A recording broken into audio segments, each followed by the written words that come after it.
Clint here in Utah. I'm going to talk about creation and try to hit on some topics that we might not have spoken about in the past.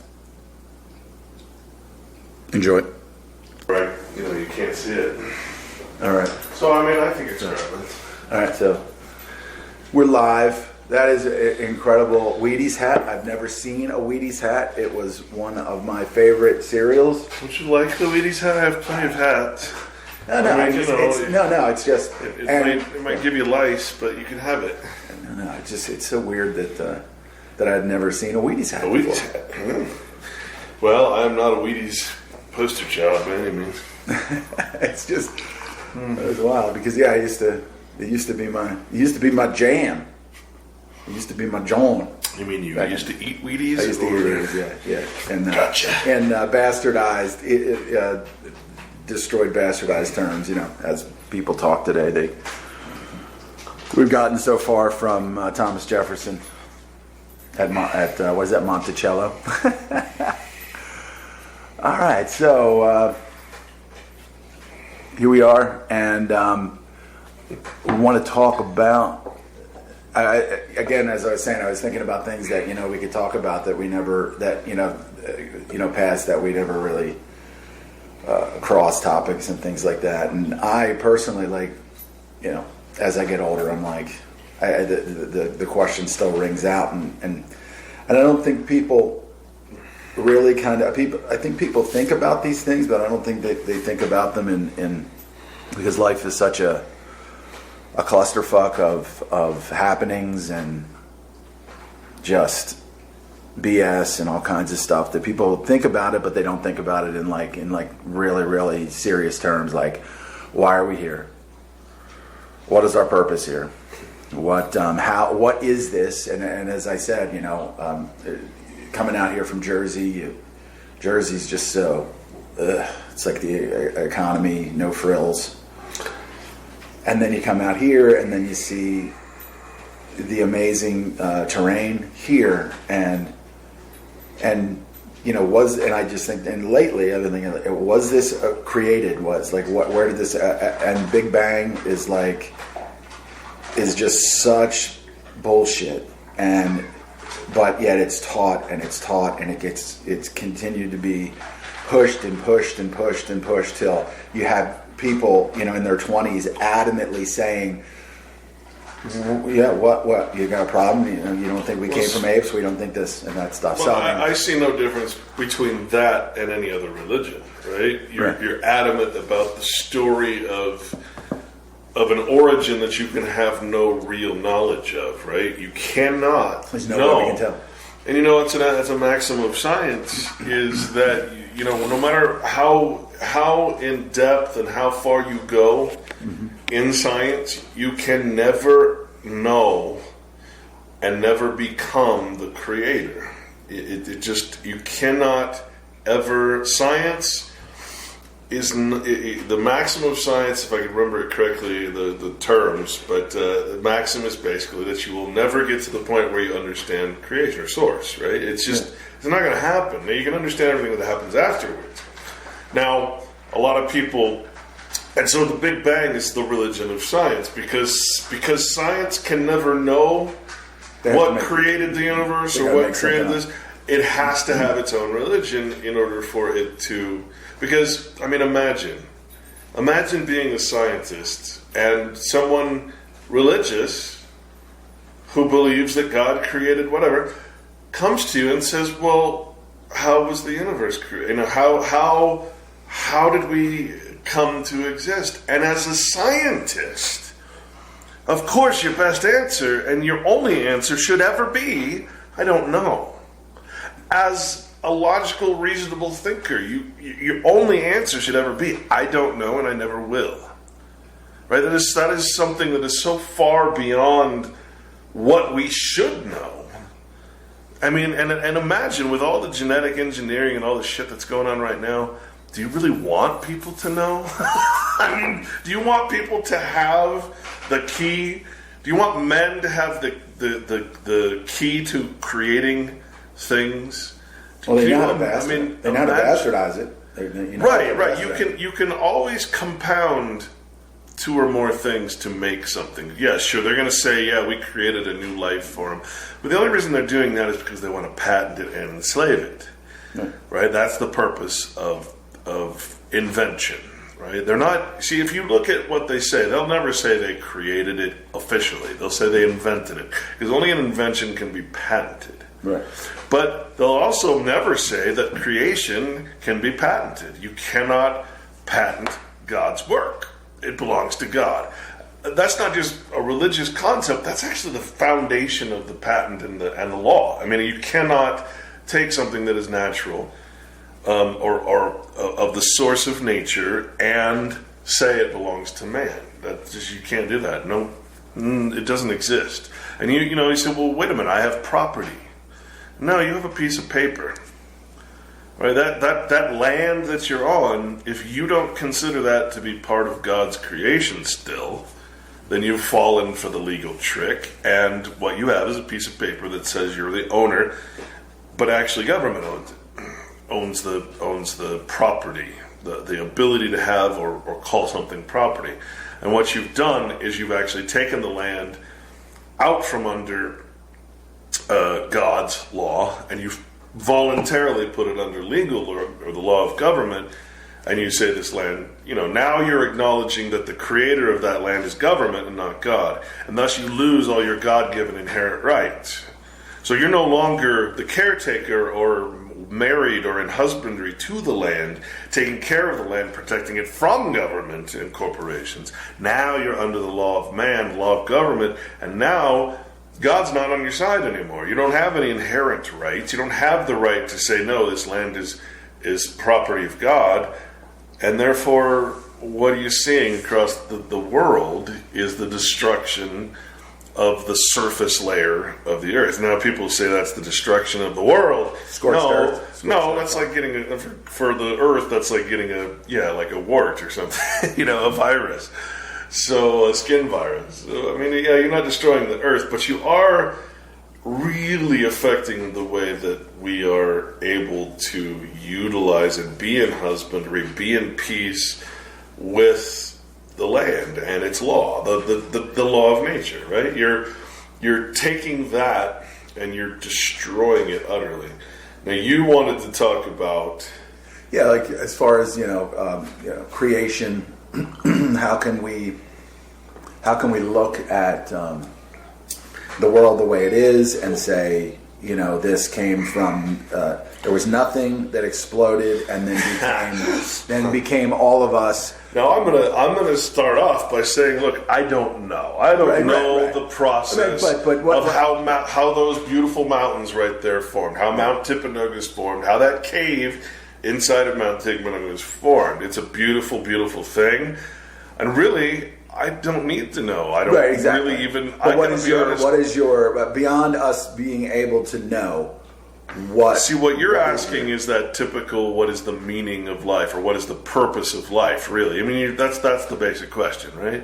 And the question is such a simplistic question to answer, but the answer is not, the answer is in the question itself. And that's why we never see the answer, right? What is the meaning of life? Well, take one word out of that and tell me what the meaning of life is. In that sentence, what is the key word? What is the meaning of existence? What is the meaning of life? What is life? Okay, well, what is the meaning of life? Come on, you can do it. What's the one word? What's the subject of that sentence? Life. Life, you're right, yeah. What's the meaning of life? Life. It's just the propagation of life. The existence is the purpose of existence. There's no other purpose. There's no man-made purpose. Any purpose that you assign to it is your own. And if you're not happy or content with the fact that life is the purpose of life, that your duty, if you will, to the universe or to God is to do everything to propagate and further that life, and without damaging it. Right, without overburdening nature. Without profiting from it. Right, all of those things that are man-made concepts, yeah. I mean, when there's too many sheep, then the wolves are happy.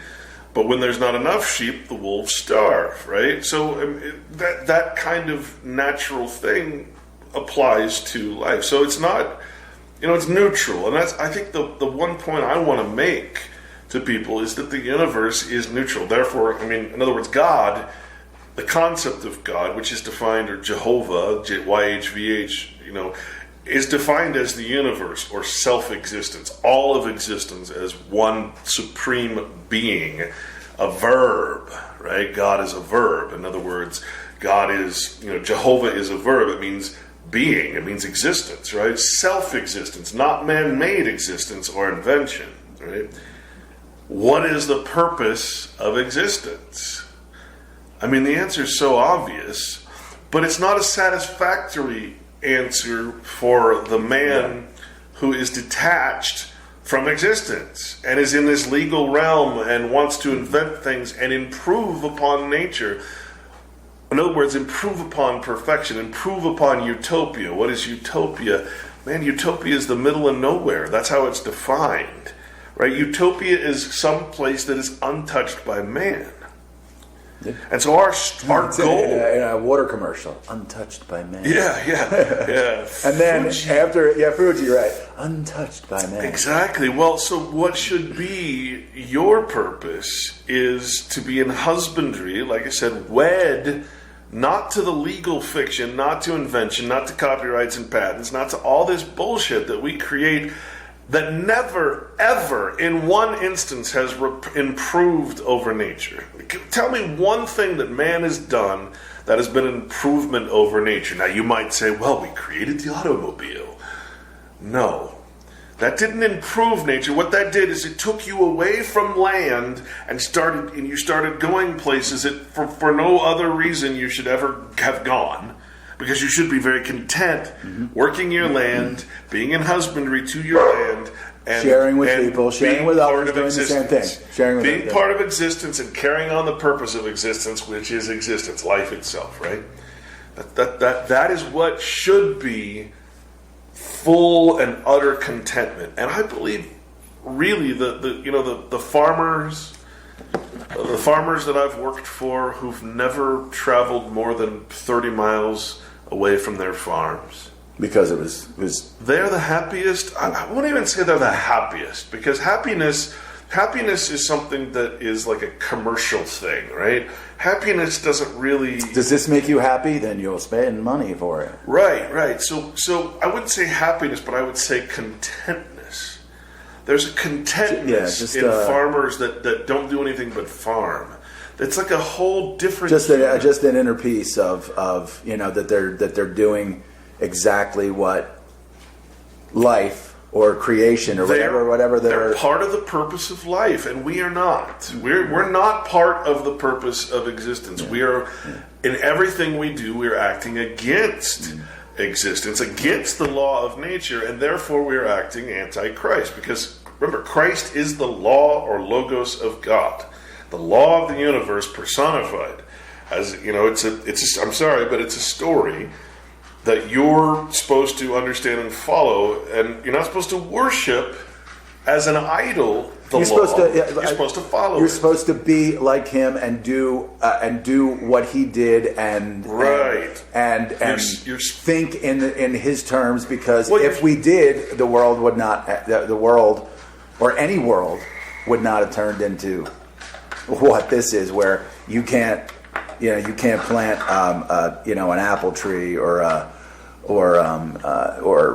garden or anything, because outside of nature, developments, housing developments are created, and then they make the rules, and so they pull you further away from. Right. So prophecy essentially again is what will happen if you don't follow the law of God, which is Jesus Christ personified, right?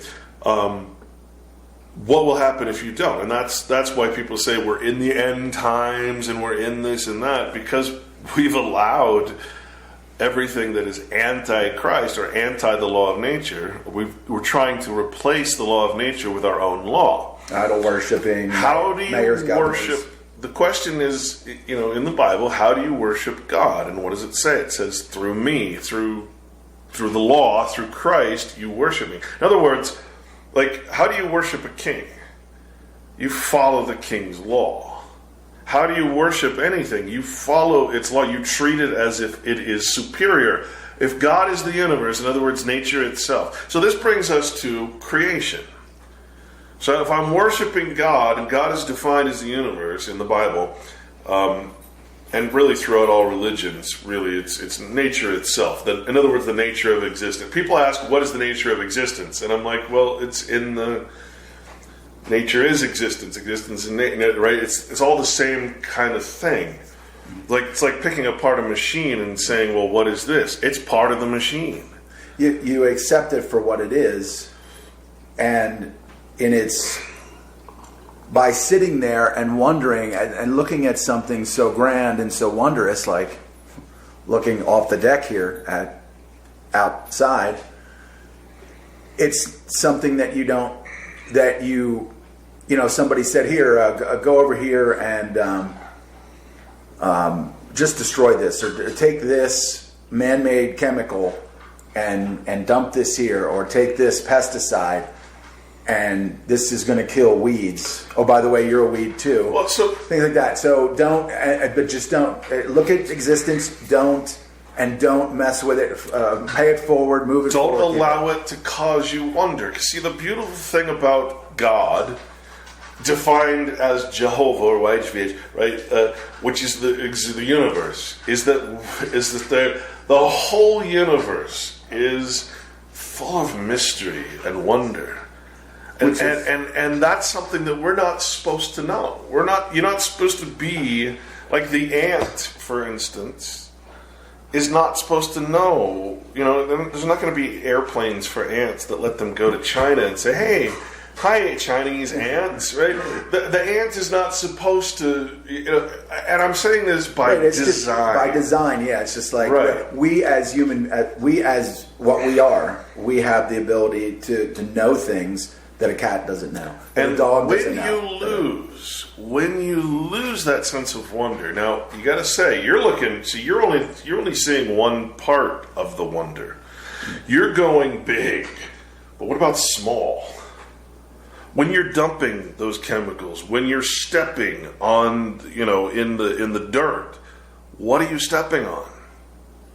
What is that microscope? What is the microbiome that you're affecting of the earth? That you cannot see it, you do not understand it. It's there, it's part of existence, it's part of the design of life, and without it you couldn't exist, and yet you're willing to give up that wonder, give up that, what am I destroying by dumping these chemicals, or by doing whatever we're doing to further man's purpose, which is the improvement upon the already perfect design, right? So while you're sitting there looking at the mountains, and you're beyond the mountains at the sky and the stars, and then beyond the stars, and then there's also this. You also have to go realize that there's you are the God in the real sense of the term God, which means something that has authority or power, right? So a president is a God, a mayor is a God, a judge is a God, according to the definition of the word. Right? And this is why in the old court cases, when you go to court, you would pray to the God of the court. That, you can look up old court cases, and it'll tell you you're praying to God. The God was the judge, okay? The person with authority.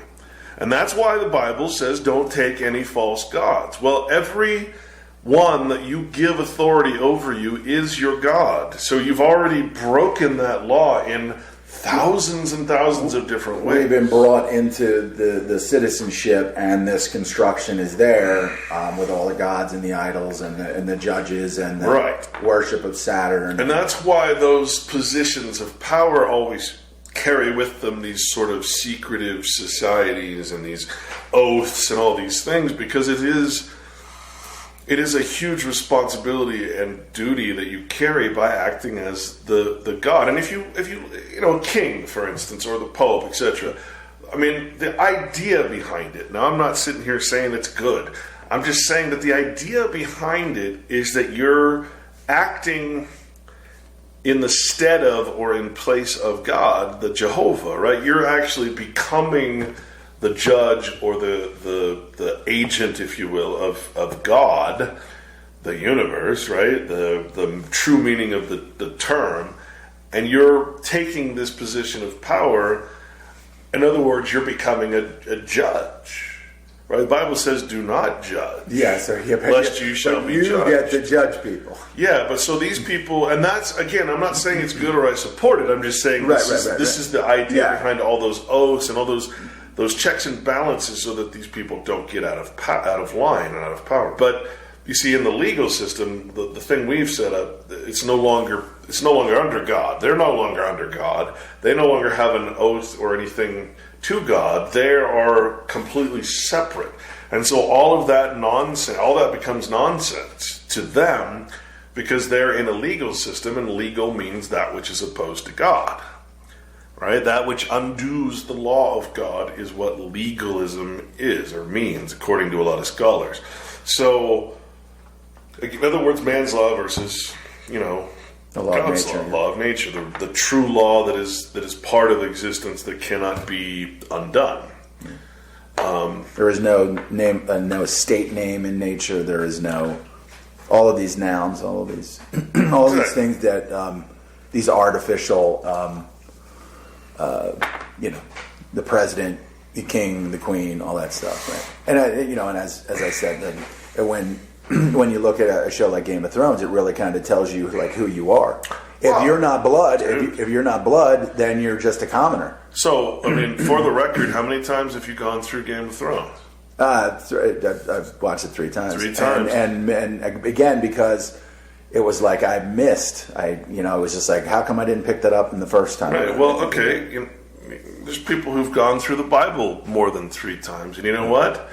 They know every verse, and they've memorized the names of the characters in the Bible, just as you have gone through Game of Thrones, and you've memorized. I'm actually shocked at how much detail you have kept, and you've basically developed You've taken the story of Game of Thrones, as so many have. You know the names of the characters.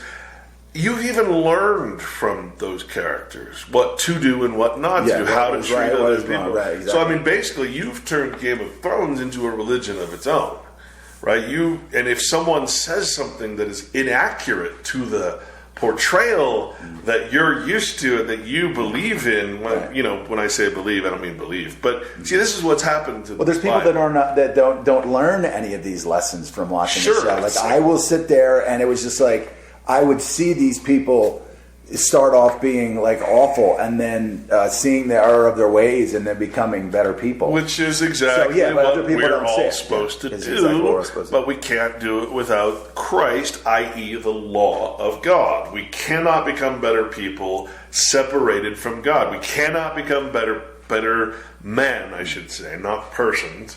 Right? Because remember, a person is a status under man's law. Right. We cannot become better men without following the law of God. So it's not a bad thing to say that we should all be Christ-like. Not Christ, but Well, Christ-like. The Bible says we're all to become sons of God, right? The difference is that it's a capital. So the Son of God, capitalized, refers to Jesus Christ, but the little word, sons of God, in the Bible means any man that is following Christ, i.e. the law of God. Okay, so we're all to become the sons of God, which, I mean, really, when you think about it, means the defenders of the universe, defenders of nature, creation, right? I mean, it's a beautiful concept, and really. you've stated this any number of times, and we talk, and we've been talking about it, obviously now in greater detail, face to face. And the crap that you've taken for what you've integrated into your research. Mm-hmm. I don't think you started with the Bible. You started with, I started hating the Bible, and the reason I hated the Bible was because I hated religion. Because later I found out religion had nothing to do with and the this Bible. is a path that a lot of people take. So you've learned from, like, now you're like, why did I hate that? I've learned something from it. And honestly, my belief is that religion was designed to make you hate the Bible, to take you away from God, to take you away from Christ, to turn Christ into an idol that you worship as God. Instead of worshiping God by acting Christ-like, you're actually worshiping Christ as if it's God. And that is, that's akin to Satanism, to be honest. That's basically idolatry. And yet I hear all the time Christians referring to Christ as God. Well, here's the thing. And I think maybe to take some solace, because I don't like to see anybody beaten up. I've been beaten up for the stuff that I've talked about. You've obviously been, you're just like, ugh. Oh my God! Like I'm just trying to do what's right here. I'm just trying to do what's right, and I'm getting so much slack. I'm getting this. I'm getting that. I really believe that that there's a segment of people out there that are, have read the Bible and are interpreting it, and there's so much. When you start looking at these people and you start seeing the things that they're talking about, there's inner fighting in between all of these people as well. And there's a really good so there's a group of people out there that would hear, that I believe, that would hear what you have to say and say, you know what, I don't agree with everything that Clint says, sure, but he's making a whole lot of sense. And I think that they would respect you. And what I would like to tell people, if as a disclaimer, that all this stuff that I'm saying doesn't come from my opinion. It really is straight out of the Bible. It's just that the Bible was mistransliterated. Right. In other words, when the king came along, and of course the king is a god. The same God that's talked about in the Bible, right? The theos means godlike, which is replaced with the word God. Archon was replaced with the word God. Jehovah was replaced with the word God. Elohim was replaced with the word God. So you have all throughout the Bible this term God. Right. And therefore, every time some king or judge or any man posing as a god with authority did anything bad, people use that because, hey, God did it. And because you don't know they scapegoat, like, hey, this isn't me. Yeah, God's a real bastard. Look at, he killed all those children. He killed all the firstborn, and that's just not true. It's just not how it's meant to be read. And when you go in and you say, okay, the king translated into English, and it's readable, but it's not translated in the way that we're supposed to take it. So many translations. I mean, I've learned so much just over, I want to say, like the last 6 to 9 months about the Masoretic text, and there's Ethiopian Bible, and sure, there's this, there's that. But what you really have to do is go and look at the words that as they were meant to be heard. And a perfect example of that is Jehovah, YHVH. It never had, and this is, I think, one of the most important lessons to anybody who has any kind of doubts as to the existence of God or whatever, right? When they were using that term to mean the supreme being, in other words, the universe, again, remember, being is a verb. It means all of existence that is existing as an action, right? Mm-hmm. So right now, everything that exists, which we call creation, right? And I'll get into that in a minute. But that's the definition of Jehovah. It was never meant to be something that you believe in or not believe in. It was never meant to be a choice. In other words, when they use the word Jehovah, as opposed to godlike or theos or these kings and magistrates and all that,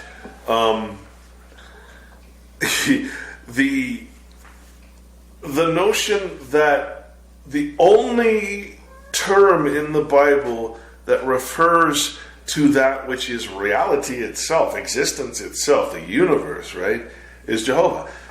And it's used very few times. It's like, as opposed to the rest of the terms that are God but mean, there were a mistranslation, a purposeful mistranslation. So in other words, if I'm reading the old texts, there are times in the Bible where it'll say God does this to God. Or God told God to do this. But wait a minute, what does that mean? That means there's two different meanings for the word. So you have to look that up. In the old text it would be obvious, because it would say Jehovah told the king who's acting in Jehovah's place, right, is to do this. But in the Bible, it literally will say that God told the Lord to do this, or the Lord told God to do this. And you get confused because you're like, well, wait a minute. What is that? So do you think people just gloss over it? Was it purpose? There's a lot of people that are pointing this out now. Just from the stuff that I've seen, like Lord and all this stuff, and they're trying to make heads or tails of it too. They're not just falling for it, or you just shouldn't. Yeah. See, that's the thing, and that's what I keep trying to tell people is like, don't get angry at me for what I say. Go and verify by the original Greek, the original Hebrew, what I'm saying. Because when they used the word Jehovah, the textual equivalent back then, they meant a specific thing that was undeniable. If you were to deny the existence of existence itself, the existence of the universe, you were looked upon as a madman. You wouldn't ever say Jehovah or existence itself doesn't exist. I wonder, as I think, and I'm like, how did this all start? Who were the first people? Who came first, the chicken or the egg? Oh, that whole thing, and in the Bible, it's Adam, it's Eve. No, it's not.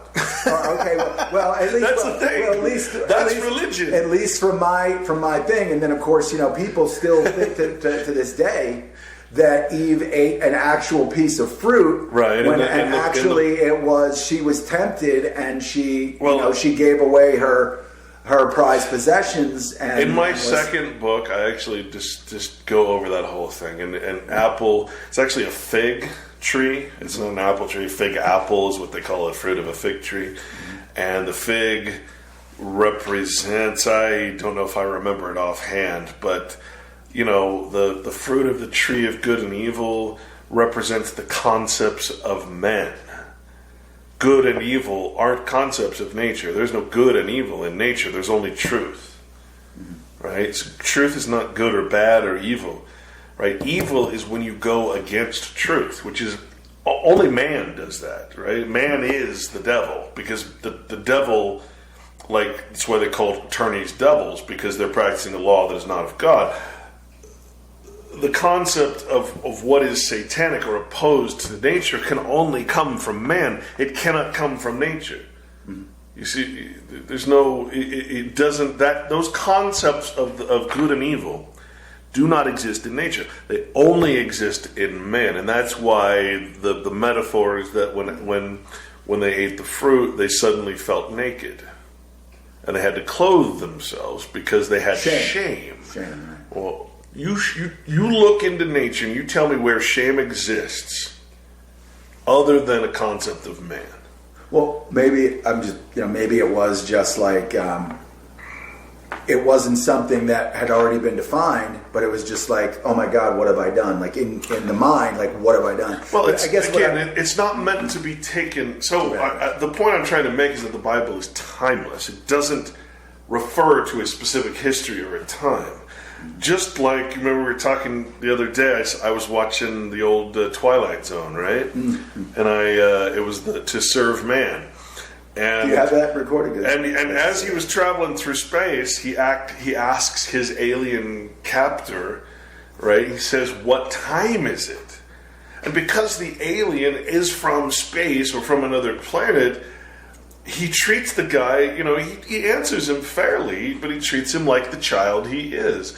Like someone who is bound to Earth and has no other concept of what the universe is. And he says, there is no time in space. And I paused it, and I'm like, whoa, what does that mean?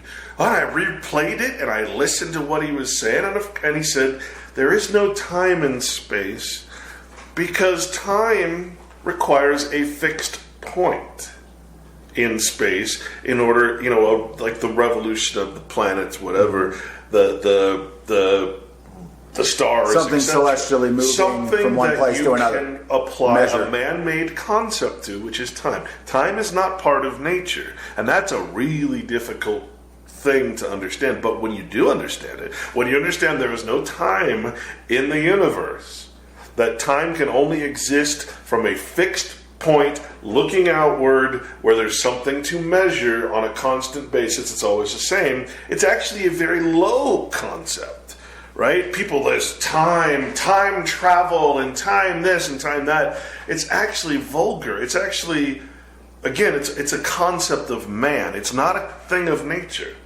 Now, if you're going to look at the design of nature, then yeah, it's a beautiful thing. But when you take that design and you lower it to the level of we are the center of the universe, we are the center of God, and we are looking out and saying that the universe revolves around us and therefore we have time, you see how vulgar that is, how lowbrow or unintelligent or... Right. It's man's attempt to try to define something. And think about it, man. Everything we do revolves around time. Remembering, time is money. Money is time. When I spend $1 bill, what I'm really spending is something that represents the labor of man. I'm paying you $10 an hour to do labor.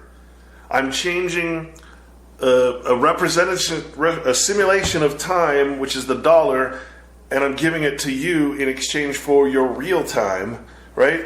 So everything we do, our whole society, our whole system of law is based on time. Now, you're going through like credit shit right now, trying to get shit right off your credit. Trying to. Okay, well think about it. Shamefully. Why do you have bills? Why do you have something that says you're delinquent, you never paid us, and therefore we're trying to collect? What is the one element that defines that? In other words, would your debt exist in the universe out in space where there's no time? Because you know what? You had until December 31st to pay me. There's no such thing as December 31st in space. December 31st exists on the Roman calendar, the Jesus timeline that Rome created. The Julian, the Gregorian. Exactly. Which was the one they went to Gregorian or they went to Julian? I think they went to Julian. They went from Julian to... Shit, I can't remember. Either way, I wrote a blog about it. They went from one. They went from one, and for some reason they manipulated it and went to another calendar that would benefit commerce. And well, I mean, we're on the Roman calendar, right? The Jews are in like the year 36 something. I can't remember what it is, right? So they're on the calendar that started from what they call, and this is where the 4,000 is it 4,000 year old 6,000 year, that's where that concept comes from, is because they're on that calendar. They start their calendar from what they say is the beginning of time, or God even, right? But we start our timeline at this point where supposedly Jesus Christ, was born, etc., etc. That is the Roman timeline, and we're stuck in that particular delusion of time. But remember, if you're talking about God, the universe, time doesn't exist. So that then brings us to... So your debts are all based on time. Because if there was no time limit for you to pay the debt, and it was based simply on your inherent duty to pay that debt, if it was a real debt, if money actually had any, thing behind it except time, well then they'd be like, hey, it's your God... It's your duty to pay us, and it's a legitimate debt. Therefore, you must pay us. But since it's an illegitimate debt, and it's based on time, and they want you to pay them in time, which is money. You see the problem. So your debts wouldn't exist if you didn't respect the concept of man-made time. You respected the universe and all those beautiful things that cause us to allow us to record the seasons and record the almanac for farmers and that kind of thing. But what we've been tricked into doing is following the time. You worked on Y2K. Yeah. Do you think that the year 2000 actually existed? No, it's just because to the Jews, they're in year 4, almost year 4000 or whatever. So, which is correct? And the answer is none of them are correct. They're more correct. You think the universe has existed for that long? Well, then you subscribe to the Big Bang. What, 4,000, 6,000 years? Whatever time limit you put on God, a vulgar concept that is not of God, right? The universe, existence itself. You have to think. See, this is the problem. Is you have to think of God in timeless terms. You cannot think a beginning and an end. And you know what the Bible says? You must become immortal. You must have no beginning or end. How is it that you have a beginning or end? Now, most people would say, I'm born and then I die. But you see, that's not it. What that's referring to is the fact that you accept a person. And that person has a beginning in the timeline, in the Roman legal timeline. In other words, it's a contract, the devil's tool, basically. So you are born and die, and it's recorded, it's registered under Caesar or the district. So you're supposed to be timeless. If you're to be a son of God, you don't respect the timeline. You respect the seasons, you respect the... So people that are chronically late... are actually more in tune with nature, I'd say, and you find that in Europe more than. Is it just laziness, or are they just fighting? Are they fighting the system, this fictional system, and they just don't even know it? I think there's both. I think there's, on the one hand, they don't want to conform in some sense, but on the other hand, they are lacking a certain amount of duty towards your fellow man, meaning if I say I'm going to be there at this time, I mean it. I'm not, and then I arrive late and I'm just like, oh, it's just a culture, So there's, I think there's two things there. Because like I said, everything, the law of nature relies solely on your ability to fulfill your duty to other men, all other men. All life, all existence. And that includes the female version of man, which is the female. Yeah, anytime you say man, that means you're referring to the species, not to a sex. And that's another weapon, that's another tool to divide us.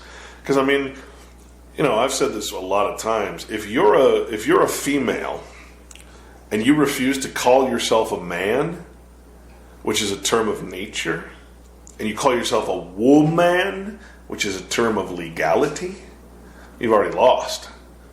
See, if you really want to have women's rights, then call yourself what you are, which is a man. I'm a female, but I'm still a man. So in a sense, Caitlyn Jenner...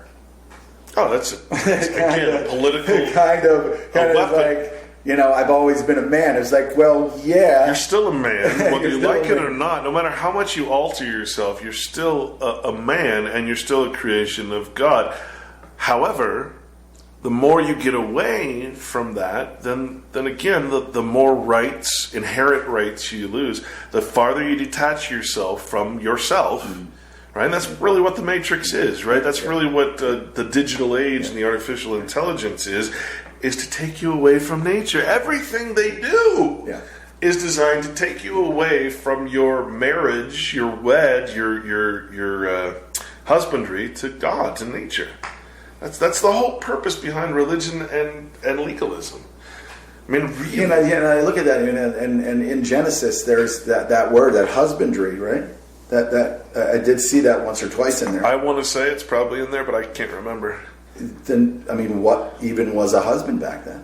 Well, husbandry also refers to things like being a rancher and having cattle. You're in husbandry. I think that's what they were, right? And that's where Noah was in husbandry, right? Well, that's where the notion of having a wife is, right? You're getting married, and you're in husbandry to the wife. However, you see, in the Jewish tradition, that means the wife becomes subservient and can't have inheritance, and that's all man's law, right? But in nature, that idea of husbandry is respect and taking care of, and the wife is doing the same to the husband. The wife is in husbandry to the husband, right? It's a word that doesn't, every word has been taken out of its natural context, its real context, and turned into a legal concept so that it can be controlled. So when you get married, in the legal realm, you're not getting married in nature.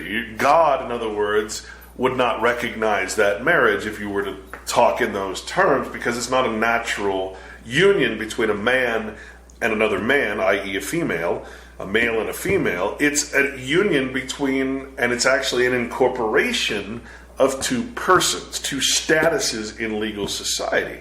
So when a marriage happens in the legal realm, it's between two things that are already property of government, already corporations of government, which is the person, the shoe or the car on the Monopoly board is a person. So you're further embedding yourself. The thing that you operate, the commercial vessel that you operate in. Right. So all you're doing is merging two corporations and calling it one. And you're getting permission or license to do that because, why in the hell would you need a license to get married? And the answer is you don't. Unless you're talking a legal marriage, which means you're taking the property of government and incorporating it and making it a single person. Right? What is a corporation? Corporation is many persons acting as one. What is the motto of the United States? Out of many, one. Right? There you go. Well, there you go. In other words, a corporation. Corporation. Take away the individual voice and right of people to protect and be in husbandry with God and nature, and you have the United States. Corporation where everybody's voice is silenced in favor of the one voice, which is essentially what the Bible would call God, the false God, the false authority, and that's what we're all under, these false gods. Again, anyone that has authority or anyone that you respect as having authority over you is your God, and that's why you don't take any false gods. Therefore, if you don't have a false God, you don't have a false law. You're not taking any law or doctrine before the Bible or God's law, right? And so all of this stuff, all of this that we're talking about was scratched, and religion comes along, right? And they teach you all this stuff to take you away from God, from nature itself. Yeah, we'll become your God. We'll read the Bible to you. You don't have to do it. You go ahead and if you want, read it. But then, if you have any questions about what this means or what that means, we'll tell you what it means. Right. It'll be part of the religious. Yeah. Now, there's one other problem that the religion has purposefully done, and that is to separate. And this is where it gets. People think this is controversial, and the only reason they think that, or it goes against their beliefs, or it goes against the Bible, but it doesn't in any way. The reason that we think that is because, again, we're not looking at the meaning of the words, the intent of the authors of the Bible. We're not looking at what God means, Jehovah, we're not looking at all these words. What does creation mean? What does the Creator mean when those terms are used? Are they being used universally, in other words, of God, or are they used of men? Right? Because men can create, in a sense, they call it invention, but what man can't do is create existence or life. So that's the maxim of science. Man cannot create existence. Man cannot create a source. So the maxim of science is you'll never discover what is source. Mm-hmm. God, source. God is source, source, God. Truth, right? Science will never discover that. Right. And that's why they have to have their Big Bang, their religion. Right. And why every religion has to have this kind of, and every culture has its origin story, right? Right. No matter how ridiculous it can be. So that brings you to this concept of, you're looking out at these mountains and you're saying, well, I mean, I know that I'm more of a magnificent creation than what I'm seeing. Just visually, it's because you still more have than I'm used to. It's because you still have the capability of wondering. I mean, think about life in the artificial intelligence or the Matrix, right? You have no sense of wonder whatsoever. It's just this, in the legal realm, it's just the strict law. Nothing else exists. You have no choice. You only have causality, right? You can't vote no. You can only vote for two things that are put in front of you. So in other words, if you vote for the losing candidate, you're still voting yes for the winning candidate. If you don't vote, you're still voting yes for the winning candidate, right? You have no actual choice, right? You have no free will in the legal system, and therefore you have no right to be in husbandry to the land. You have no right to follow the law of God, because the legal system is set up to take that away from you. Now, when it comes to creation, and again, this is really hard for people because there are points in the Bible where it says don't confuse the creation with the creator. Don't worship the creation as the creator, right? And that's a very important concept when it comes to polytheism or what was called paganism, right? Because paganism... The important part of paganism gets confused with the worship of nature, but paganism is actually polytheism. Polytheism is the worship of parts of nature as gods, whereas monotheism is the worship of the universe as one whole supreme being, right? That's the difference. So you had Poseidon, the god of the sea. You had this, you had all these pagan, as they called them, religions. Now, there's people who want to, and I find this fascinating, because if the people who call themselves pagans and hippies and all these different classes of people who worship and nature, if they could understand the meaning of the word Jehovah, which is nature, or the nature of the universe, God, it's, the universe itself, then you'd have no problem following Christ, which is the law of the universe, law of nature. But the problem is, religion came along and separated creation and creator. Now, if I'm going to sit here and I'm going to look out this window, I'm going to say what or who, or what the proper term is, created that tree. I'm somehow going to dismiss the earth. I'm somehow going to dismiss the whole universe in which that earth is existing in. And I'm going to say that God created it. But I'm not saying Jehovah when I say that. I'm not saying the intent of the word Jehovah in the Bible. I'm saying what religion says, which is somehow God exists outside of existence. Even though Jehovah is defined as existence itself, Jehovah is defined as the universe. Right? I'm saying that God created the universe. God created nature. God created creation. But wait a minute. How does that make any sense? If you know the meaning of the word and the intention of the term, which is an indisputable, like I said, you don't question the universe, right? You don't question that existence exists. But I'm saying, as a religious Christian or whatever, I'm saying that God somehow exists outside of existence. But it's defined as existence. Okay, so what is creation and what is the creator? They're the same thing.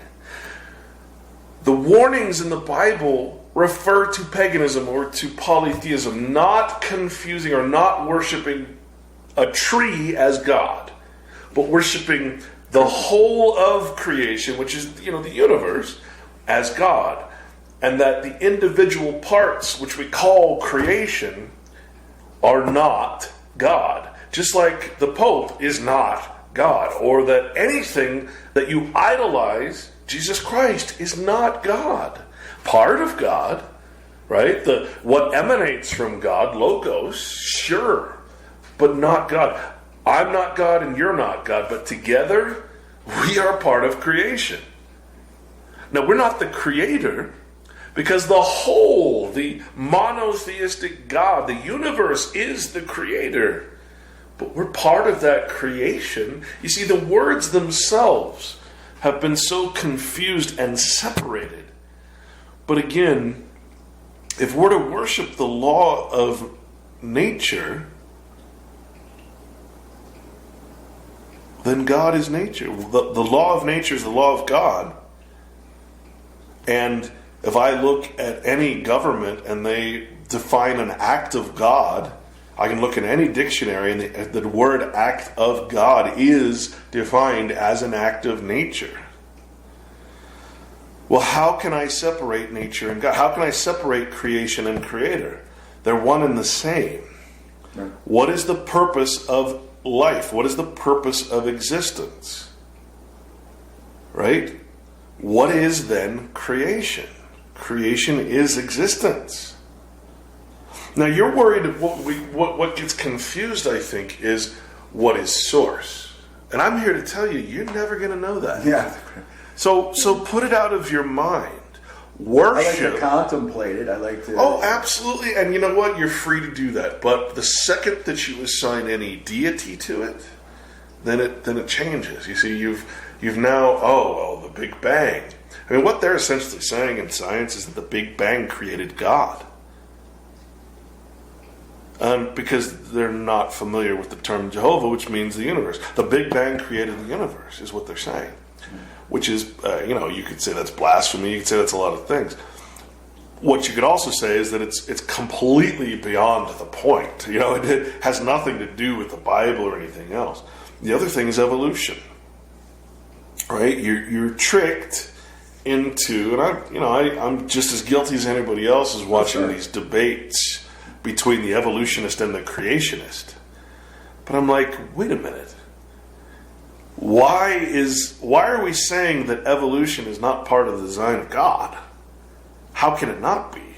Right? I mean, if you're going to argue that life exists or whatever because of evolution, the problem with that argument is that life had to exist already before evolution could happen, right? So that means it's part of the design of life itself.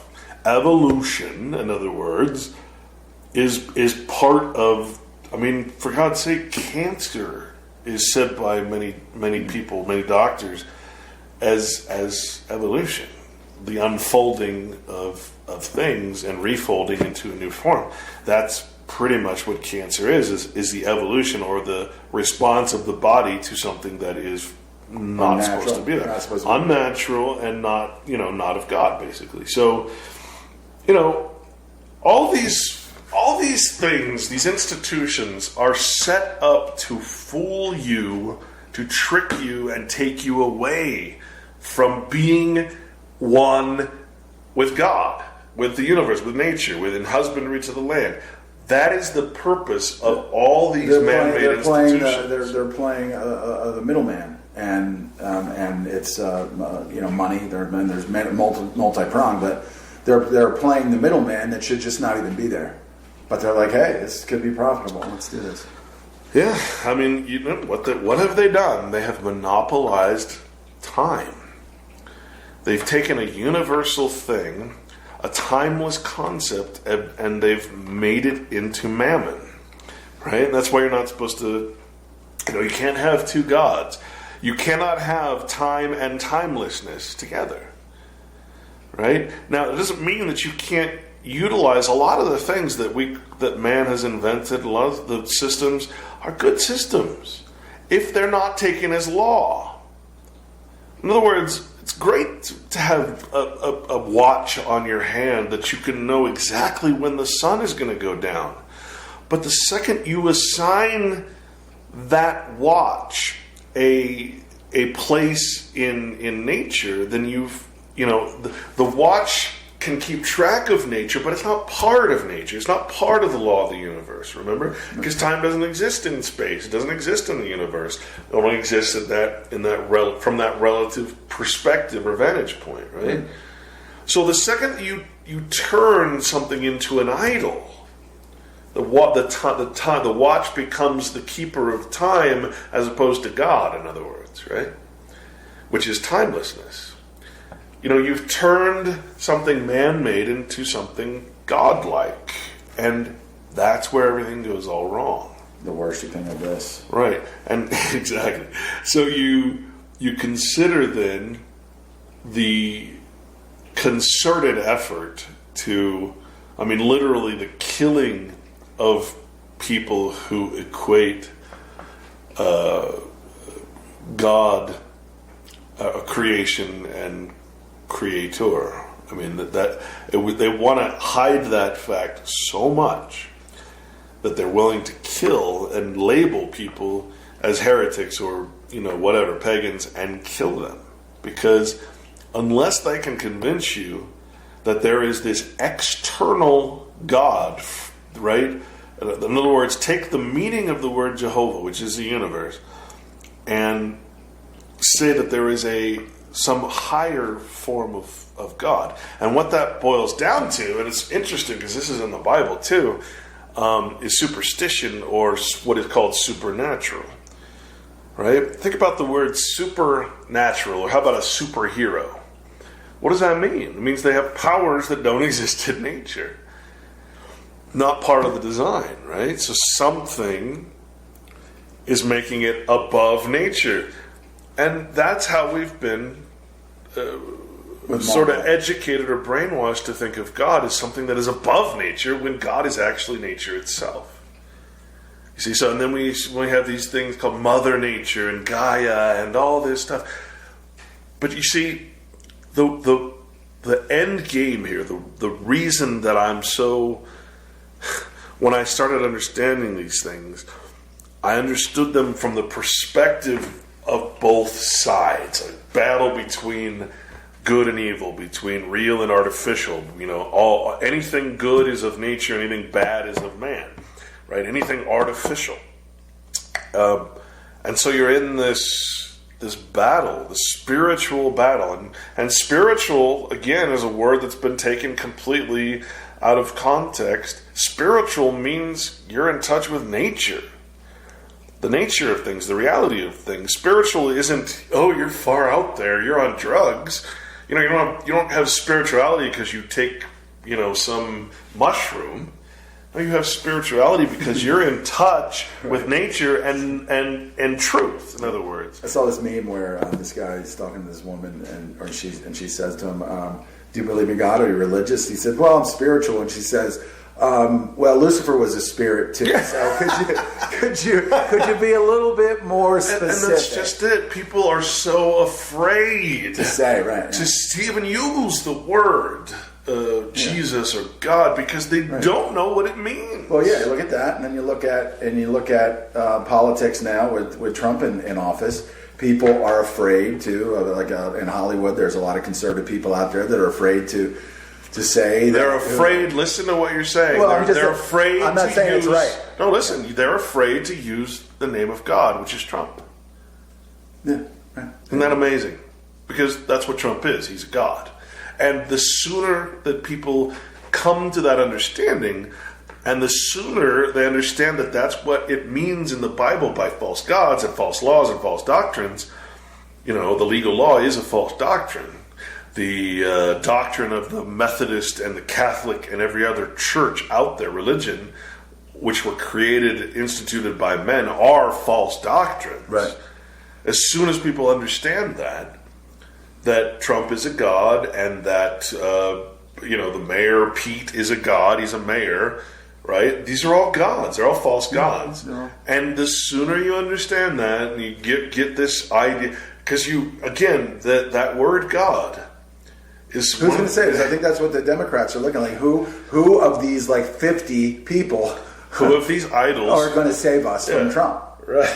Isn't that sick? It's the war of gods. It's sick. And that's essentially, to call it Satanism, again, there's a word that's completely misunderstood, because all the word Satan means is that which is adversarial to truth or nature or God. Right? So there's Satan, there's Lucifer, there's Beelzebub, there's there's so many. And what is the tool of the contract, or the tool of the devil is always the contract, right? Just take the crossroads. And you're always if you're under a law, that means somewhere along the line you've fallen for the devil's trick, which is to get you to sign or do some action which puts you under a contract. Like I said, if you spend money, you're under contract. You're using the property of government and saying. Sure. So it's your actions that put you under the contract, not the fabled signature in blood. It's such a powerful fiction that people actually believe in the devil, right? Even though I can go to Scotland and I can look in the Parliament there, and they have a big book. I can't remember what it's called. Is it the Devil's Handbook or something? And it tells there's you a book called that. Attorneys are devils, and they practice deviling. You go to Black's Law, I think, 4th, and find the word deviling. It's the practice of law, right? So, I mean, if attorneys are called devils and attorneys deal in words, contracts, well then, we have a problem here. And this, of course, we're talking about semantics in every possible way here. And the real problem is they've turned spirituality into a semantic argument when it's, again, God is self-evident. And I don't just say that. Again, when I say God or Jehovah is self-evident, I'm not saying that's my opinion. I'm saying God or Jehovah is defined as that which is self-evident. In other words, self-existent, which means not man-made. Right? And if you can just get that, what is God? God is everything not man-made. That is everything that was here before man decided to, and after.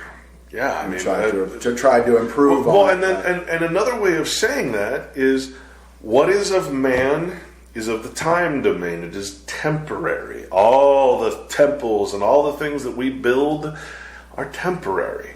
But what is of God is permanent, eternal, right? Immortal. That's the big difference. And that's why when you put so much faith in the man's creation or man's inventions, knowing that they're temporary in all cases, the whole idea behind worshiping this concept of Jehovah is that you're putting your faith in that which is eternal, nature and the law and its law, the universe, right? But the inverse of that is to put your faith in the creations of man, which are religions and the false gods and the false laws and the false buildings and the temples, right? And remember, one of the most important lessons in the Bible is that it is you that are the temple of God. Right? Nothing in it says specifically in the Bible that those things that are built by the hands of men are not of God. In other words, Jehovah. So you go into a church, I mean, tell me, are you going to have a more spiritual experience? Knowing what the word spiritual really means. On my porch, looking at those mountains, or by going to some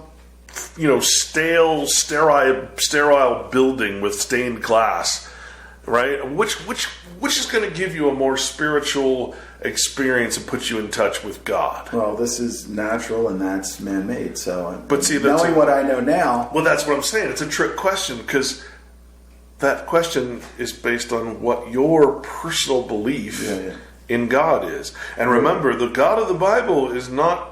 It's not debatable. Like I said, it didn't give you the choice to believe or not believe in God. In fact, I would assume that even the concept of saying God doesn't exist, I mean, that's just nihilism. That's like existence doesn't exist. So it wasn't even I don't even think it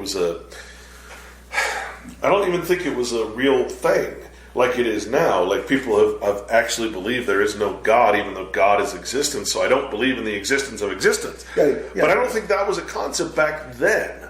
Yeah, so I wonder, like the very first, man that walked. I mean, how is it for them? I mean, they're born, they experience through their eyes what they see, the sustenance, food they eat, sensations of hunger, all these other different things that have not been defined yet. How do they know? I mean, they can look at the sky, they can see that that there's a sun. Like, how would they even say, "Oh, there's a God" or something like that? Well, I mean, it's like, how would they? How would that even come into their thought process? that question can only be answered by taking again the Garden of Eden. Now, in the Bible, the word garden is another mistranslation. The word garden actually translates to prison or some place that is enclosed. Okay? When we think of garden, we think, oh, look at my flower garden and da-da-da. So you think he just... But what you're talking about is being, again, in tune with and in husbandry with the garden, with nature, right? So we think of garden as something man-made, but hey, the Garden of Eden, in other words, is God's creation, the creation that is God. So you're talking about someone who's born into nature, right, who knows nothing else, has no other constructs or beliefs, right? Which the Bible calls Adam, but Adam is a word that means mankind, and Adam actually means fallen, the fallen men who are fallen away from. That's why they were kicked out of the garden. So if you consider the Garden of Eden after the eating of the... Yeah, so you consider the Garden of Eden as the perfect utopia. In other words, a garden of God, basically, which means creation, essentially, untouched by man. And they're walking around naked. They haven't drinking feed. They haven't killed anything to wear its fur as their clothing, because they're perfectly content. They have no concepts of good and evil. Those are the concepts of man, right? So you're talking about a in the good sense, a prison or a protective area that is not influenced by. And it doesn't say in the Bible, by the way, because Adam is mankind. It doesn't mean that Adam could be was saying Adam, but that he could. It's referring to all of man, us. right. So it's not the single man. And although would be when you tell a story like the story of garden, any story in the Bible, you take a group or a concept and you shrink it into something that you can tell a story about, right? So if I'm telling the story of the law is Jesus Christ personified, right? If I'm telling the story of mankind and how it fell, well then Adam, or mankind, I'm going to make it into a single man, and I'm going to tell the story, metaphorically, allegorically, about how man fell from the garden, how they escaped the what you would call the prison is a weird word. What they did right, what they did wrong. Yeah. So and the results? Why does Adam exist? Because Adam is mankind. In other words, not man, but man as a construct that has fallen away from nature, from its place in nature. Why does Adam exist? And you tell the story of the garden. And remember that tree of knowledge of the good and evil is the concepts that man, the inventions of man, all the things that don't exist in nature. That includes good and evil. Right?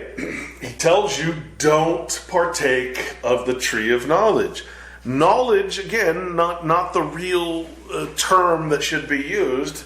It should be the conceptions or the inventions, the lies that man creates, the opinions, all the things that we believe in that aren't of truth. Truth being God, right? Nature. So, all of this stuff has this beautiful, beautiful, beautiful allegorical meaning. And then there's the tree of good and evil, or knowledge, right? Yeah, tree. And tree so that represents, and they put it in the form of a tree. To tell a story. To tell a story. They put it in the form of a tree and say, this is a good tree, and this is a tree that produces fruit or the fruits of badness. You can find all throughout storytelling where the word fruit is used as a metaphor. The fruits of my labor, the fruits of this, the fruits of that. But if you take that as a literal term, then you're going to get lost. No, they didn't actually. There's not a man in the garden that ate a fruit, and then Right. You can't take it literally. What in Genesis, they say that Noah was all of these hundreds of years, these 9, and the way that they put it in there, like 9 and 500 years and things like that. What do you suppose that they meant by that? So in the Bible, the translated word is generations, and to most people that makes it sound like genealogy, right? What is a generation? What one lifetime. Of what? A man? A way of life? A nation? A timeline? Well, that's just it. But we're just absolutely positive, without questioning, that it's genealogy and that people lived for 900 years. No. But you know what does last for 900 years? Nations, tribes, things like that, concepts, things of man. But when you take it literally, you're like, you got whole people out there trying to figure out, well, how did they live for 900 years back then? I listened to Ken Hovind, and he was just like, the world back then was entirely different. The air was different. The food was different, and all this other stuff, so that they were able to. It was an environment that enabled people to live. And past our 120. While Kent Hovland has some really incredible things to say, he is still taking literal interpretations of the Bible, which anytime you take it literally, you're going to miss the point. Right? This is a known entity throughout all the history of stories. Right? I mean, from the Epic of Gilgamesh throughout the Bible and past, it's always something that you're supposed to take spiritually as it regards existence, not as something that is a historical. That's why I say you have to, when you're reading the Bible, you have to experience it from a timeless standpoint, from a point where you're not bound by the laws of men, where you can look at yourself and look at society, the creations of man, and say, hey, I am acting in the way. I'll put it to you this way. I think Kevin Hovland was one of the guys that exposed this, and it helped me greatly. And that's what confused me about guys like him, is because I think he's trying to. Whereas I won't pander to people who have their own beliefs and refuse to look at the actual meanings of words. Well, he's making He's money. pandering to. He's making money off of. So yeah, and I might sound harsh or whatever, but all I'm doing is acting Christ-like, because when Christ came upon somebody that had these strange beliefs or was idolizing things. I mean, he turned over the table of the money changers. He called people, you dumb ass. He called people out for, like when he said that, he said, beware of the leavening of the Pharisees. Okay, what is leavening? It means when the bread rises. And later on, they came to him and they said, we don't understand. We don't understand what it means. How are the Pharisees going to leaven? And he's like, you fools, I'm speaking metaphorically. Right? and that's all throughout. So is there? And I looked at this and I went through the Kindle, the massive Bible selection that comes in with Scamazon, and I found a King James version for $1. Actually 99 cents. I figure, okay, let me start here. Let me pull this down. I have a reference, and then it's got Psalms, and it's got the Old Testament, New Testament. Is there? And I want to say that I crossed through some information that said that there was a book of some sort that took the King James Bible and then basically just broke it down, took out the unto these and all of these other things that can. That you kind of understand. Is there something out there that just really puts the story forward in terms that we can understand now, so that you can get on a path? Yeah, that would be easier for me to do, because I definitely want to read it. I definitely want to that's just it. You don't read the Bible, you experience it. Well, yeah, that's what I want to do. I want to say that I've experienced it, that I've done it, so that what I'm going to tell you right now might sound discouraging. Okay.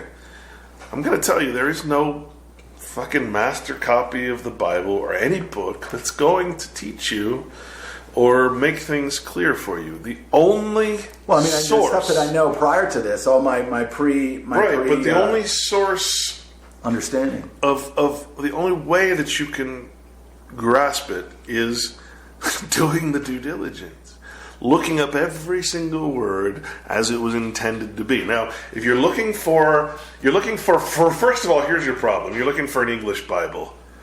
English is the language of fucking slaves. Okay, it's called dog Latin. Mm-hmm. The legal system is still based on the Roman, the Latin system, but they created English for the lower class of goyim to have a language that they could speak, and then they put the Bible out in that language so that you can never actually understand it. So I'm going to say right now, there is no English version of the Bible that is ever going to take you to a level of understanding. Okay, that said, you've got to consider that English is the most modern, current language, and there's 50,000 different versions of the Bible, right? So consider the Bible as a tree or a triangle, an upside down triangle, right? Not to get all esoteric or anything, it's just a way of looking at it. At the top of the upside down triangle, you have this massive group of books that all are the Bible, right? All lined up. And as you go back in history, we'll call it time if you want, that triangle goes like this, right? It gets smaller and smaller and smaller to the point where it's at a single tip, which was the original conception, the original languages, the original things. Now, I'm not going to sit here and say that I know who wrote the Bible. I'm not going to sit here and say it's that God wrote the Bible. That's ridiculous, right? When they talk about the notion that the Bible is the Word of God, that's another mistranslation because word means law. So when you say it's the Word of God, it's actually the law of God. But men wrote it. Men that are inspired by divinity, if you will. It's, in other words, being so in touch with reality and truth that you can actually speak. And I'll tell you, anytime any man speaks truth, he's speaking the Word of God. God is truth. The Word of God is the word of truth. And the word refers to the word law. And you can also translate it as son. Son, word, and law basically are all the same thing. But to tell the story of the law and how it was given to us, you put it in the word son, and then the son was sacrificed. The will in the testament was given to us, right? Because the living God, which is Jehovah, the universe, can't die.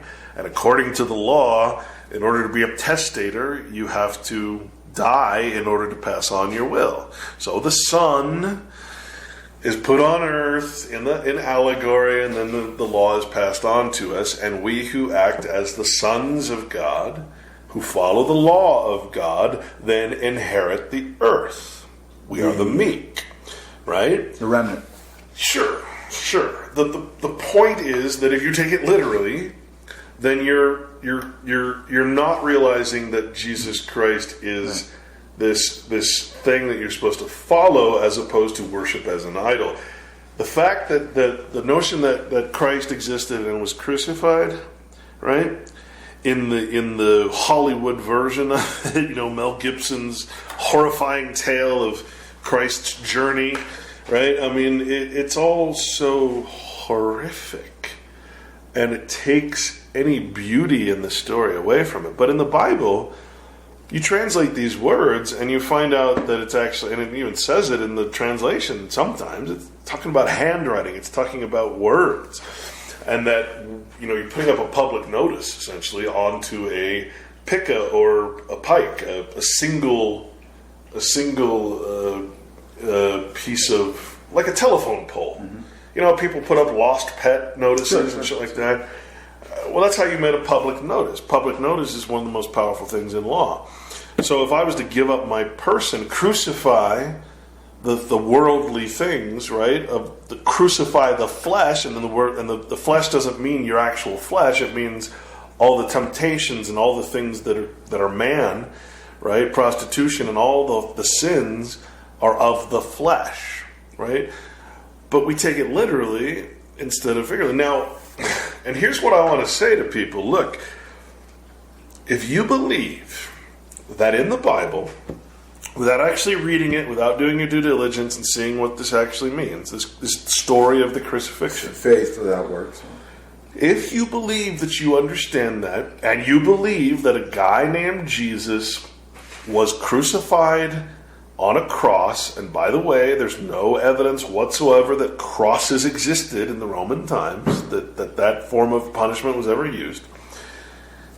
If you believe that Jesus Christ was crucified, I'm going to tell you that in the Bible, it tells you that you also must be crucified. You must also be put upon the cross.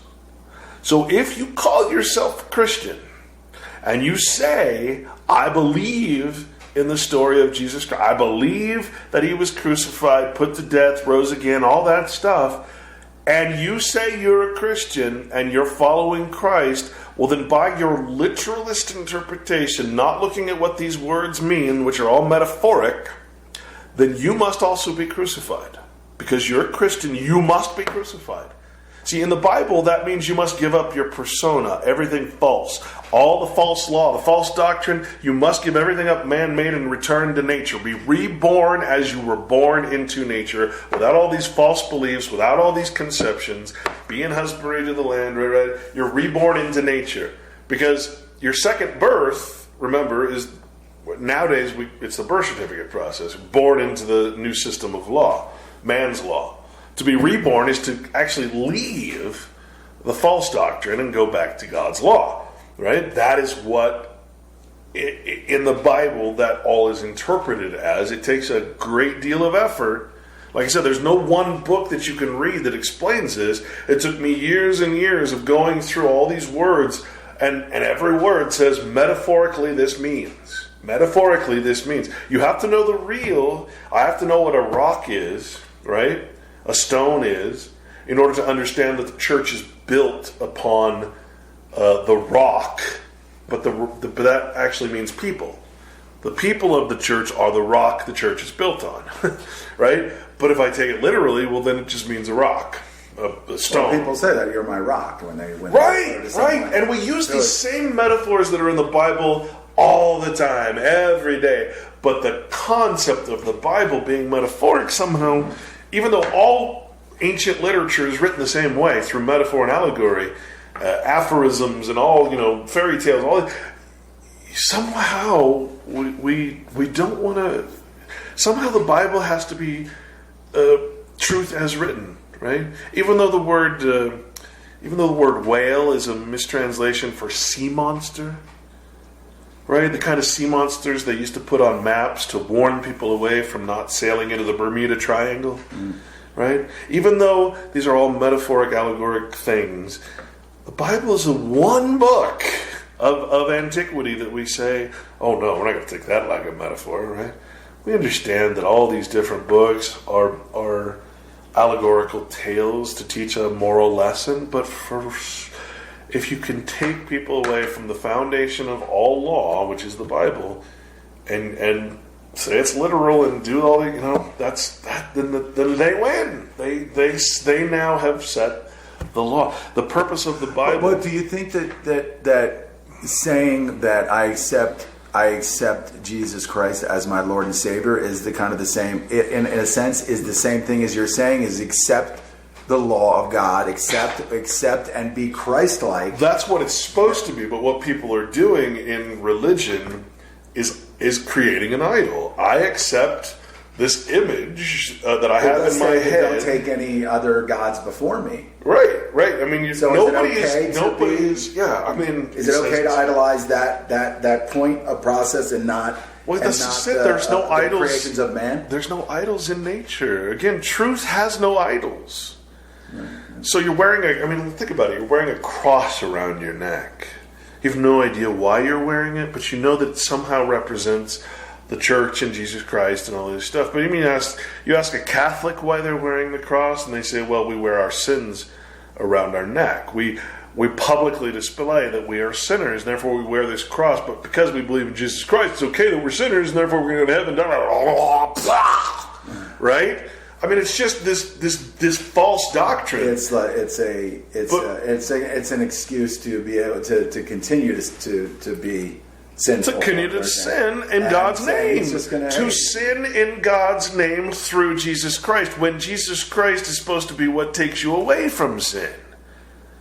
So you wear the idol to pretend that you're following the law of God while you continue to be an absolute sinner. And please be understanding of what sin is. Okay, it comes from the word S-Y-N-N, and it's, anything sin that begins with S-Y-N, synthetic, or, there's so many words that begin with that. Again, it's not being natural. It's anything artificial. Anything artificial, right? Anything man-made, basically.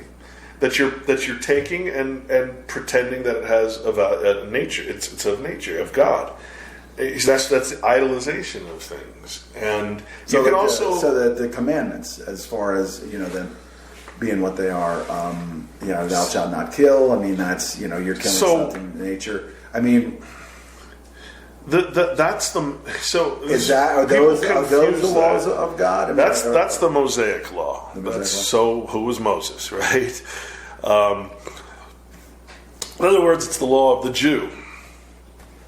Right? The problem with it, and why the New Testament fulfills, it doesn't replace, but it fulfills the Old Testament. This is why the Jews don't accept it. You remember the word Jew, they don't accept the New Testament. The word Jew, or Iodios in the Latin, it actually means fallen ones, or those who are not Antichrist, against Christ, against the New Testament, which is the new law.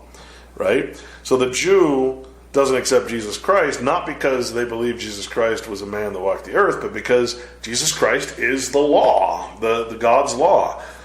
The Mosaic law, including the Ten Commandments, are wholly, wholly, wholly incomplete. Right? And here's why. And this is why the New Testament is so important, because all throughout the New Testament it says, do not take or respect flattering titles. Do not take or respect persons. Right? In the United States, we're all persons. You can't worship God in person. You have to worship God in nature as a man, not a person. Right?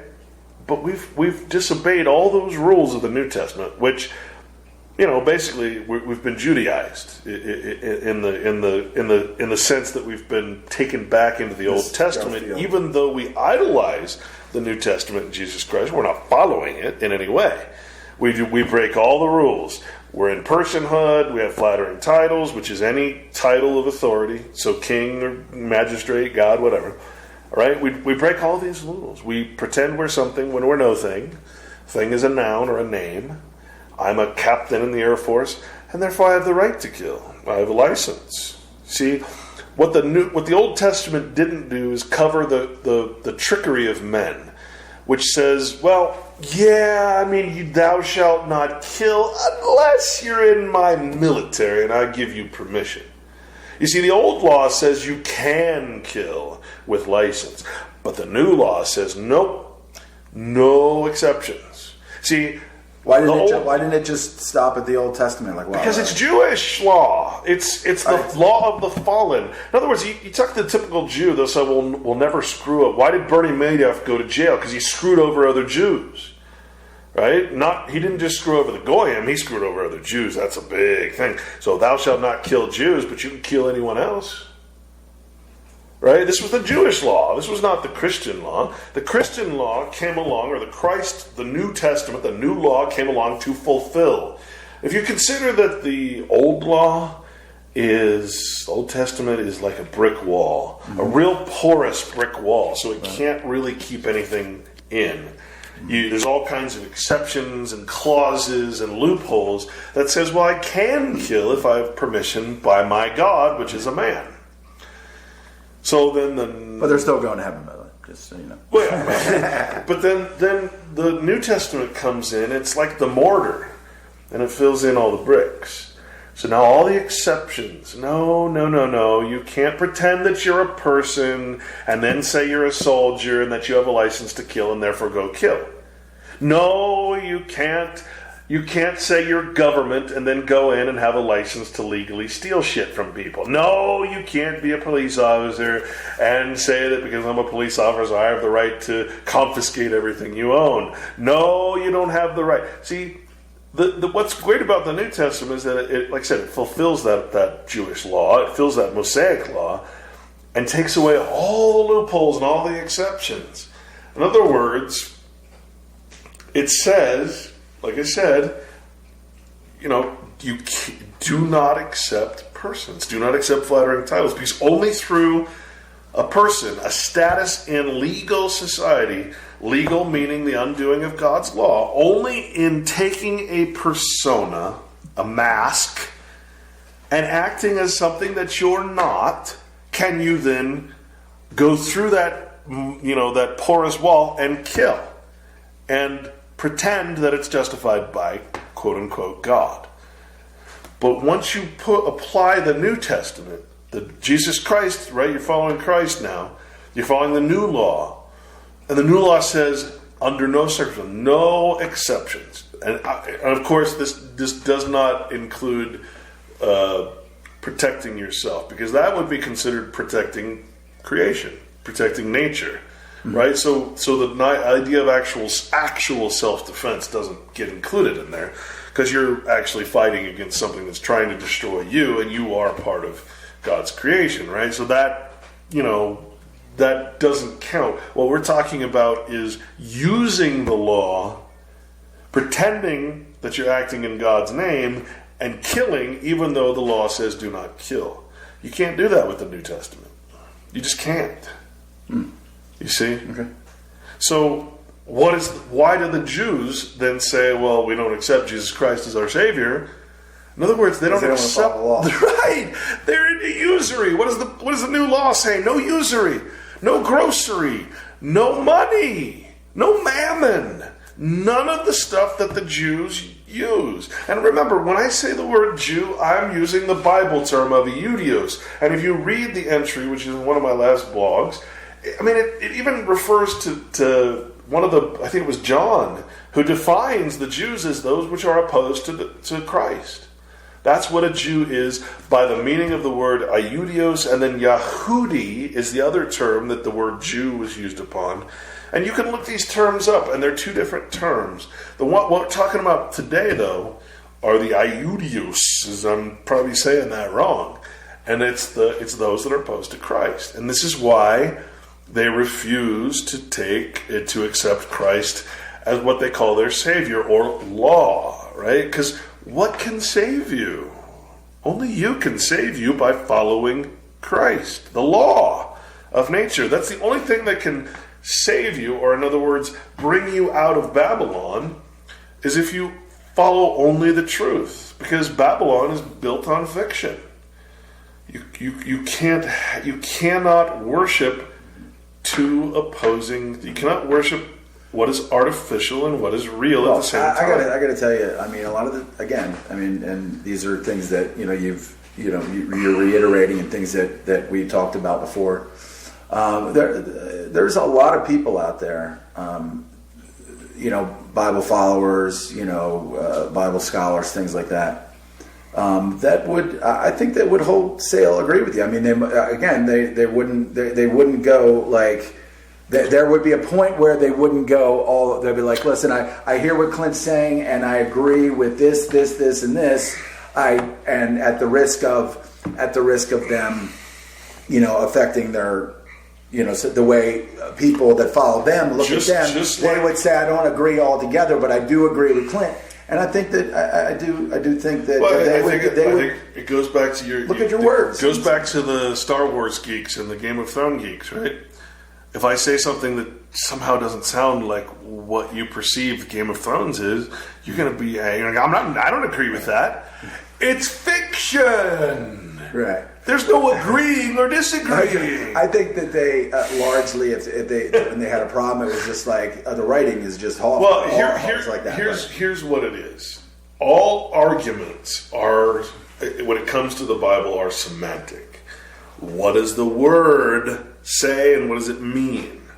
So the argument is always, well, Clint said this, and I'm interpreting it as what he said as this. And yet I can go, everything I say, I can show you in the Bible, going to the concordances, going to the lexicons. Most of these people are just in judgment mode. They don't want you. They don't want you to show you. They don't want you. They don't want you to prove them wrong. They don't want you. They're not there to learn. They're there to be contrarian. Yeah. But if someone wants to learn, then I can show you. It might take a very long process, but because you have to go back and you have to define terms, right? Sure. What was the intent of the author? What was the intent of the word being used? Why did the king change it to suit his goals, which is to create a legal system, right? The Pope. I mean, the secular. It helps to understand this, by the way.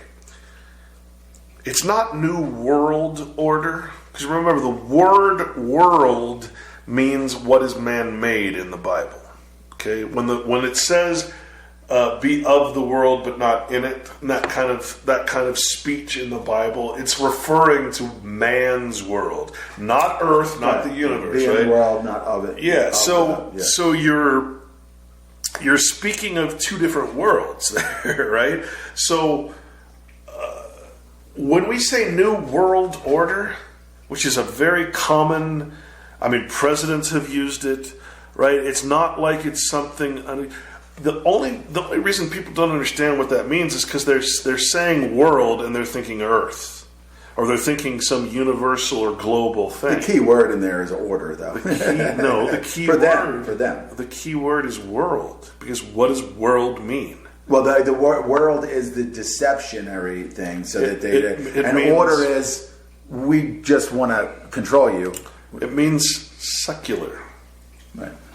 Non-spiritual, not of nature, not of God, not under the law of God, not under the moral law. That's what New World Order. It's New Secular Order.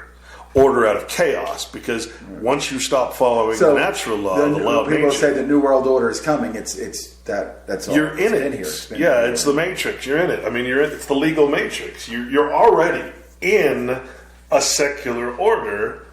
The idea is to be saved by Christ, which is the law of God, to come out of that, be reborn into nature. But church religion has changed that beautiful concept of being reborn into some religious rite, weird, all the crazy Christian. And there's, I say that because there's thousands of different Christian religions, none of them obeying or pertaining to the meaning and the intent of the Bible. And again, that's because they're not looking up the words. They're taking the English version, the dog Latin, because it's the when I say dog Latin, the reason that they call us the power mongers, those in the know, the reason they call you dog as a common goyim of the nation, the citizens, is because a dog is four-legged or four-footed, and that's how they refer to slaves. Animals. Man and other animals. Animals, exactly. That's why they call it dog Latin, because it's the Latin grammatical set transferred into this English language. Meanwhile, the original Latin words, which I'm looking up and seeing what they mean, that don't translate in the same way into English.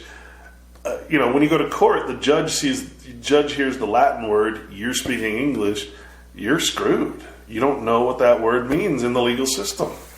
So, this is the problem. It's all a semantic. It's misdirection. Absolutely, it's inversion. It's all the saturated different tools, deception, and it's all the different tools. And it's gotten, honestly, it just seems like it's part of a blueprint, because it just continues and it morphs, and it's like there's like if they do this or people start doing this, then we're going to do this. And they start doing this and doing that, then we're going to say this is bad if it doesn't fit into our structure. We're going to do this. We're going to do that. It's the same with the Democratic and the Republican Party. If one falls, the other's there to catch it, because they're the same frickin' people, the same bloodlines ruling us, right? And they want to stay. And they pretend to be one or the other. So it's. That's why I say you have to look at the Bible as a timeless document, because it's going to continue. It's never going to end. In there, there's a number. There's a number of people that say that it's for future generations. So I think they definitely look at it as, timeless. Like, this is going to be used, maybe not for now, but it's going to be used and it's going to be useful, down the road. Well, I love that movie. I'm sure we've talked about it before. That movie, The Book of Eli, right? Oh, Book of Eli, yeah. Yeah, where the bad guy knows the power of the Bible. Knows the power, yeah. And just like now, he also knows that. The problem with English-speaking people like us is that we think we're so freaking smart, right? We think we're so intelligent because we have this grasp of language and we can read books. I went to university. Yeah, I know, right? University. Did you? I have prestige. I am a trick, right? So we fool ourselves into thinking we have a grasp of what's going on. Educated, right? But we're speaking the language of slaves and thinking we're speaking the language of the master, and that's our problem. Of the free, we are illiterate, despite the fact that we know a language. We know a language that is essentially an illiterate language. And the reason it's illiterate is the very thing we're talking about is because you and me and everybody has been so shunned away from what metaphor and what allegory and all that is. And English is a very literal language, right? I know somebody who doesn't talk dog Latin. I'm pointing to the cat on the table. Hey, Frankie. So, yeah, I mean, like I said, I'm not doing this. I'm not spending all this time to try to offend somebody. And yet at the same time... Well, they don't even know why they're offended. No, I know. They don't even know why. At the same time, you have to be. It takes a little bit of offense to come over to the other side and, come back over to the light side. Hey, just listen for a while. Listen without judgment for a little while. If you don't agree, you'll agree to disagree, but maybe you'll learn something. Yeah, but the question is, agree to disagree. That's a classic sort of... Well, I would say that's a classic fallacy. Because it's more of an amicable, like, I'm not gonna hate you, you're not gonna hate me. Well, I'll tell you what. Type of thing. Before I talk to anybody, this is what I should say. I said, look, here's what we have to agree on before we can speak. There is only one truth. There is no alterations of truth. There are no versions of truth. There is only truth. You cannot believe in two opposing truths because that cannot possibly exist. It's like serving two gods, right? So when I say we agree to disagree, that means one of us or none of us has the truth and one of us doesn't. Right? So you're agreeing to disagree means that one person necessarily is wrong or is caught in a lie or a deception. Right? So we'd have to agree that the truth, what is truth? The truth is never what comes from man, which means that language can never be truth.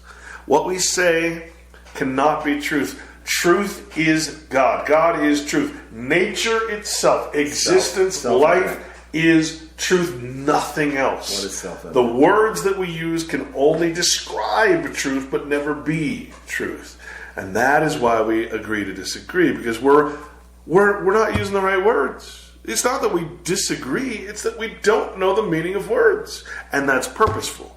Because if you knew the language of the master, then you wouldn't be a slave. That's why they say a Bible-reading people cannot be enslaved. But only if you know what the Bible is actually trying to tell you. Right? Mm-hmm. And it's not me. None of this is me telling you this. This is straight from the meanings of the words that were intended, And like I said, you're reading an English Bible, and there's many of them. You want to know what the Bible says? Go back to the beginning, right?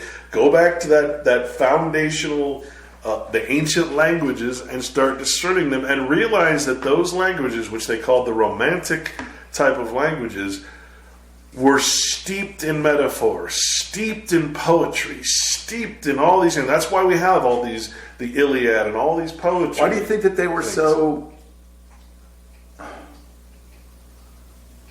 I mean, it's great, but I mean, like, why do you think that they were so vague? Why do you think that they were so, like, I don't think they metaphorical, or did they just did they just not know how to define it? No, I think we are. They were speaking in, like, today if you're a man, a male figure, a dominant figure, right, and you say you like poetry, or let's say I want to talk about politics and religion at a party. Well, we have a social contract, don't we, that we're not supposed to talk about those things? And yet, only 100 years ago, it was the measure of a man, male or female, in what you could speak about politics and religion. You were considered. So that's how far we've fallen. You were considered somebody who was, on a level respected, or at least somebody would look at you and say, "You weren't an idiot. You weren't a fool. You weren't illiterate. You weren't, we're not going to be able to steal his coppers." Right. Now what do people talk about? Anything but, because that's how we've been entrained. And if we're talking about anything but the law of God and the law of man, religion and politics, right? Then how can we be considered anything else but animals who can't govern ourselves? That's what the legal system is for. Legal system exists only for people who cannot govern themselves. How do you self-govern? Through Jesus Christ, through following the law of God. That's how you self-govern. That means you don't accept anything that is not true as truth. If I were to put the Bible and the law into one sentence, that would be it. Do not accept what is untrue as truth. That's basically the whole damn thing. And that includes idolatry, that includes religion and politics and government law. All these things are untrue. I mean, that's the basic tenet of this whole thing. Remember, there's two things in there that are so clear and so self-evident, and yet we ignore them. Most people don't even know they come from the Bible. One, God is truth. So, in other words, the truth can only be what is of God. Right? God is truth, truth is God. So nothing man makes, including language, is truth, right? But we can discuss truth, but we can't ever create it. We're never the source of truth, right? That's only God. Secondly, and most importantly, oft quoted but never utilized, the truth will set you free. Straight out of the frickin' Bible, though nobody really likes to admit it. Straight out of the Bible, the truth will set you free. What will set you free? God.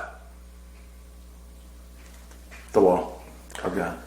But God cannot be considered as anything but what it is defined as. If I'm the author of the Bible and I say God will set you free, the truth will set you free, and that God is truth, then I must know what the word God means.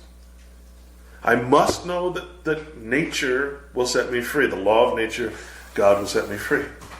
This is why you cannot. We're talking about tolerating all these different views and opinions. I'm like, no, you can't. I would never read any book and then say, well, I'm going to change the meaning of the words of the book, and I'm going to take the character. I'm going to do everything I can to screw up the meaning of the words. Well, what use is the book then? You see, if you take away. If you give people the Bible and you say, here, I've taught you English, I've taught you the language of slaves, now you can read the Bible, now you can set yourself free, and then I never tell you what the words mean, do you have the Bible?